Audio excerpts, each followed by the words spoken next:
Godson Public School, Number 6, Surapet Main Road, Thirumal Nagar, Chennai 600099, Tamil Nadu.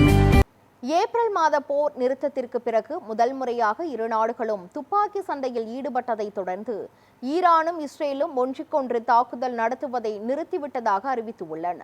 Israel மீது நேற்று முன்தினம் Iran ஏவுகணை தாக்குதல் நடத்தியதை தொடர்ந்து இஸ்ரேலும் ஈரான் மீது பதிலடி தாக்குதல் நடத்தியது. இந்த நிலையில் ஈரானும் இஸ்ரேலும் ஒன்றுக்கொன்று தாக்குதல் நடத்துவதை நிறுத்திவிட்டதாக கூறியுள்ளன. இஸ்ரேல் பிரதமர் பெஞ்சமின் நெதன்யாகு ஈரான் மீதான தாக்குதலை தற்போதைக்கு இஸ்ரேல் நிறுத்தி வைத்திருப்பதாக கூறியுள்ளார். அதே நேரத்தில் ஈரான் மற்றும் ஹிஸ்புல்லாவிற்கு எதிரான போராட்டம் இன்னும் முடிவடையவில்லை என்றும் தெரிவித்துள்ளார். இஸ்ரேல் மீதான தாக்குதலை நிறுத்திவிட்டதாக ஈரான் இராணுவமும் அறிவித்துள்ளது.